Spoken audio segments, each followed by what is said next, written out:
ফাঁসি ফাঁসি ফাঁসি চাই, মুজিববাদীর ফাঁসি চাই, ফাঁসি ফাঁসি ফাঁসি চাই, শেখ হাসিনার ফাঁসি চাই। গণহত্যার দায়ে যেই দণ্ড হয়, ফাঁসি ছাড়া হাসিনার অন্য কোনো দণ্ড হলে সেটা জনগণ মেনে নেবে না। ভারত যদি খুনি হাসিনাকে বাংলাদেশে ফেরত না দেয় তাহলে আমরা ভারতের সাথে যুদ্ধ করতে প্রস্তুতি নিতে পারি। দেখেন, আজকে এখানে শুধু আমি একা অবস্থান করছি না, আমরা একা না, এখানে ছাত্র জনতা অবস্থান করছে গণহত্যাকারী আওয়ামী অপশক্তি খুনি শেখ হাসিনা ফাঁসির অপেক্ষায়। আপনাকে মনে রাখতে হবে, গণহত্যার দায়ে যেই দণ্ড হয়, ফাঁসি ছাড়া হাসিনার অন্য কোনো দণ্ড হলে সেটা জনগণ মেনে নেবে না, জনগণ তা প্রত্যাখ্যান করবে। সেই জায়গা থেকে শেখ হাসিনার ফাঁসি হবে, এটা জনগণের চাওয়া এবং এটাই হবে আমরা মনে করি। তার বিপরীতে কোনো কিছু হলে সেটা আমরা প্রতিরোধ করব। এবং আপনাদেরকে একটা বিষয় বলি যে আজকে গুম খুনের শিকার যে পরিবারগুলো, শহীদ পরিবারগুলো, তারা জানে যে নির্যাতনের যে কষ্ট, নির্যাতনের যে বিভীষিকাময় সময় তাদের জীবনে গেছে, সেটার জন্য হাসিনা কতটুকু অপরাধী।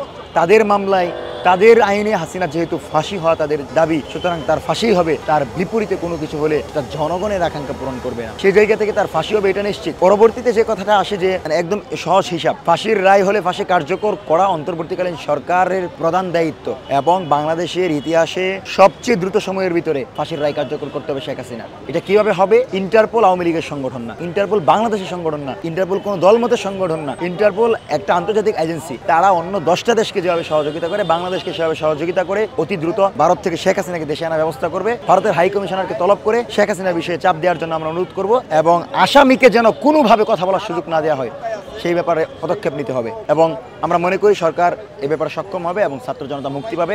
হাসিনার ফাঁসির মধ্য দিয়ে এদেশের জনগণের আকাঙ্ক্ষা পূরণ হবে, জুলাইয়ের আকাঙ্ক্ষা পূরণ হবে, আবু সাঈদ ওয়াসিম মুগ্ধের আত্মা শান্তি পাবে। আমার প্রত্যাশা না, এটা সমগ্র মানুষের প্রত্যাশা, 20 কোটি জনগণের প্রত্যাশা যে খুনি হাসিনা যে অপরাধ করেছে সে অপরাধের দৃষ্টান্তমূলক শাস্তি আমরা চাই। সেটা শাস্তি হচ্ছে ফাঁসি। এখন খুনি হাসিনা যে অপরাধ করেছে এই অপরাধের জন্য তাকে 100 বারও যদি ফাঁসি দেওয়া হয় তাও কম হয়ে যায়। তাহলে তাকে কি করতে হবে? খুনি হাসিনার কখনো যদি ফাঁসি কার্যকর করা যায়, ভারত যদি আমাদেরকে খুনিকে বাংলাদেশে ফেরত দেয়, খুনি হাসিনাকে, তাহলে তাকে ফাঁসি দিয়ে তার দেহটাকে সংরক্ষণ করে রাখার জন্য জুলাই স্মৃতি জাদুঘর, যেটা সাবেক গণভবন এখন জুলাই স্মৃতি জাদুঘর, ওইখানে খুনি হাসিনার দেহটাকে সংরক্ষণ করে মমি করে রাখা হোক। কারণ খুনি হাসিনার মতো একজন ব্যভিচারী শাসককে যে বাংলাদেশে যা জন্ম হয়েছিল এবং আগামীতে যারা রাষ্ট্র ক্ষমতায় আসবে তারা খুনি হাসিনার এই দেহটাকে দেখে অত্যন্ত শিক্ষা নিতে পারবে যে দেখো বাংলাদেশে একজন শাসক ছিল যার পরিণতি কিরকম হয়েছে, সে আজকে মমি করে এ দেশে রাখা হয়েছে। তাহলে সেখান থেকে মানুষ শিক্ষা নেবে যে খুনি হাসিনার মতো কেউ আর এরকম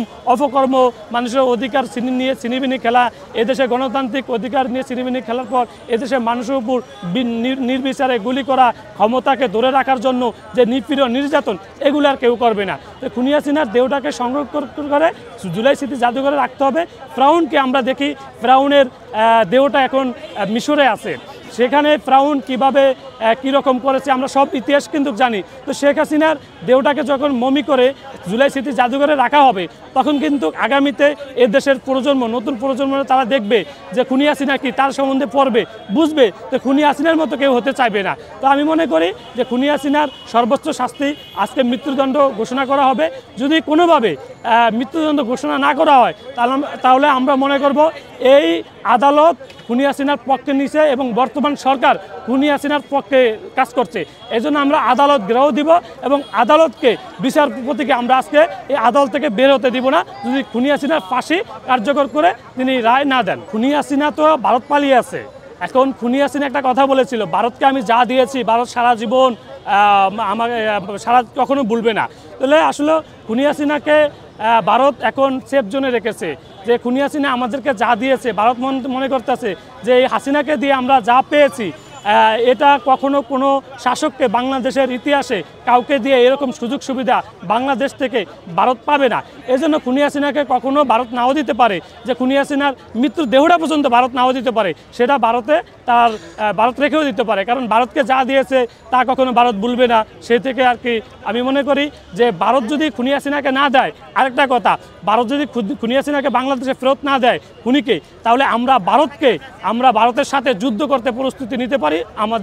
আমরা যেভাবে খুনি লীগের বিরুদ্ধে যুদ্ধ করেছি, ভারতের বিরুদ্ধে এভাবে যুদ্ধ করে খুনি হাসিনাকে বাংলাদেশে ফিরিয়ে আনবো। প্রিয় দেশবাসী, আজকে আমি এসেছি, আমি শহীদ মিরাজ হোসেনের বাবা আব্দুর রব আন্তর্জাতিক ট্রাইব্যুনালে এসেছি সর্বোচ্চ যাতে আমরা ফাঁসির রায়টা শুনতে পারি, তাহলে আমরা আহত যোদ্ধা, শহীদ পরিবার যোদ্ধা, তাদের কিছুটা হলেও কষ্ট একটুখানি আমরা শান্তি পাবো। যে জুলাই 5 আগস্ট যে গণহত্যা চালিয়েছিল একমাত্র এই গদির জন্য, সারা বাংলাদেশে সাভার, উত্তরা, রামপুরা, চাঙ্গারপুল, সর্বোচ্চ বৃহত্তম হচ্ছে যাত্রাবাড়ি।